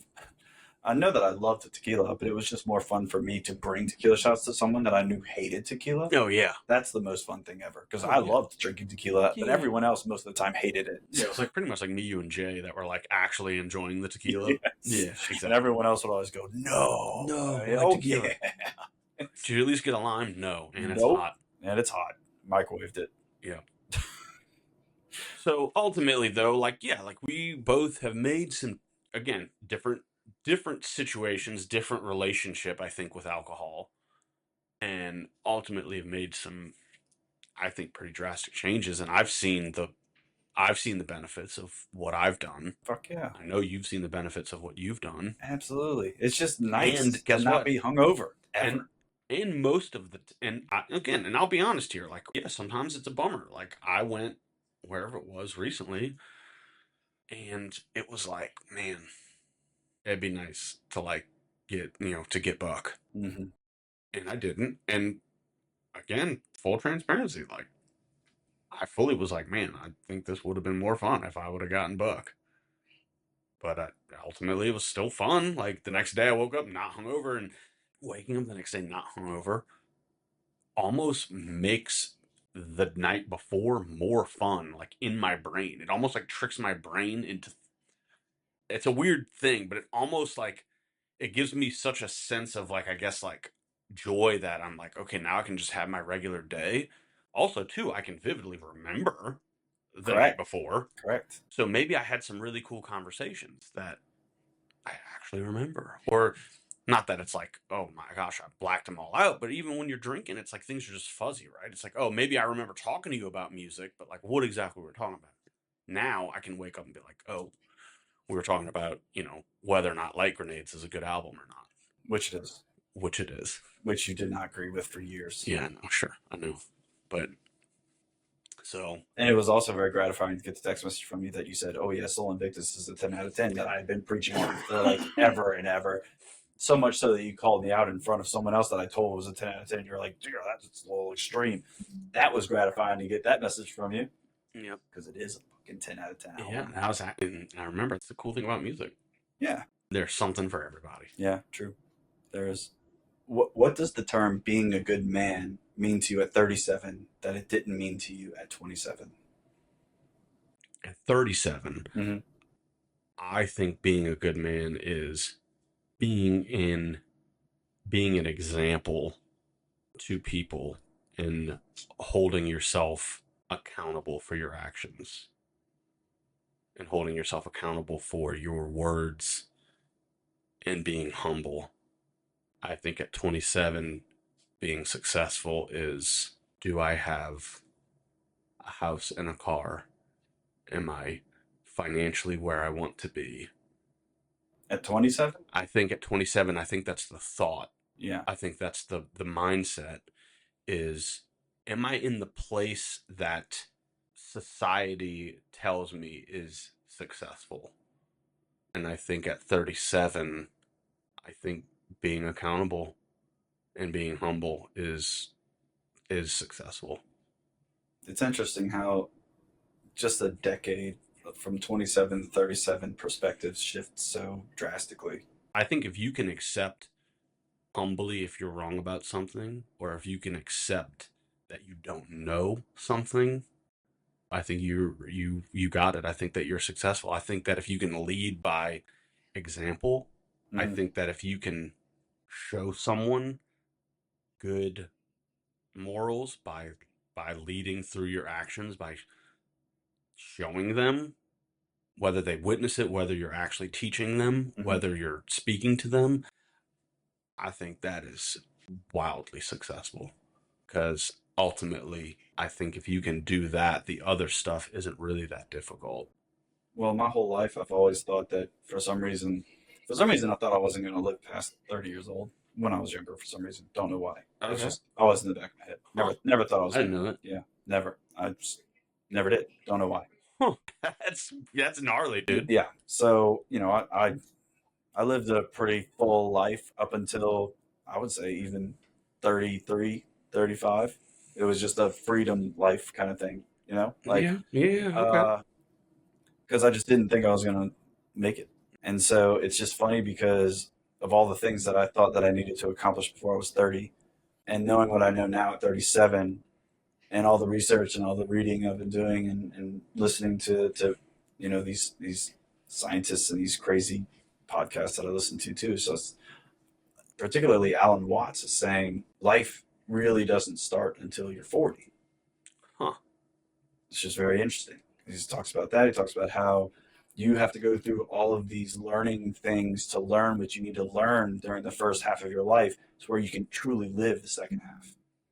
And that opened my eyes to a whole another reality of things. Because it's like, yeah, it really is all about the early years of your life. You're chasing, trying to make ends meet, but you're also learning and absorbing, and it's all setting the tone for who you are as a person to where 40 and on, you're living as that person. That's cool. I like that. Yeah. And it also makes me feel better about aging. Well, yeah, that and people are a bit more spry these days into their later age. Yeah, I Like agree with there's a that. lot more quote unquote life to live in that second half, right? Or like in that, Yeah, hopefully, right? If you can, correct. right? But again, a lot of it, not all of it, a lot of it's in your control, right? It's all in your Yeah. control. It's all in your head. However you think it's going to be is how it's going to be. Right. And I told you that, when you were telling me you were listening to the podcast. You're like, Mm-hmm. oh, dude, shit, help me put pep in my step. It's like, yeah, Mm-hmm. because you can be your own worst enemy or you can be your own greatest victor. Mm-hmm. You know what I mean? Both ways is true. And I got to keep telling myself that too every single day. It's the hardest thing ever to program yourself to where every time thoughts of negativity come into your brain, you wash them out. Mm-hmm. Thousands of thoughts a day, I'm Right. sure. And so there's just no way for them to all be positive because we're human, we're Mm-hmm. imperfect. It is what it is. But the more that you start to listen to those, accept them, and then replace them, that's when it starts becoming second nature for you to start training your brain to do those things. And just, I wouldn't trade any of the things I've ever done in my life to this point because I do really think that they've made me be the person that I am today, no matter how surprised I am that I'm still alive. Mm-hmm. But the fact that I got 3 years until 40, and I feel like I don't know, I just really feel like I have a clear vision for who I am. I have a clear picture for what I want to really just be, Mm-hmm. who I want to be. And I don't think I've ever really had that before. Yeah, I echo that. I don't regret anything that I have done or not done because that's ultimately now why the person is sitting here having this podcast. But for a long time, though, it's like a long period of that time was a bit of a, you know, kind of just floating in the void. Mm-hmm. And I think ultimately getting to a place of, I said, humility and accountability. Because again, if you can be, grounded, humble, accountable, right? That's like ultimately you're successful at that point. Like you're successful, like mentally, you've made it. You're successful at that point. And then you add in, earlier what we were talking about. If you can be content in the present while you work on the things that you're doing, and you can be content while being humble and accountable, like what are you even worried about? I know, and that's something I really have to work on. Being content. You know me. I do. I'm not content with anything. I do know you, but again, try and change your mindset about not having content. Because, like I said, I think people don't really understand content is not complacent. It's That's not not, settling. it's not settling.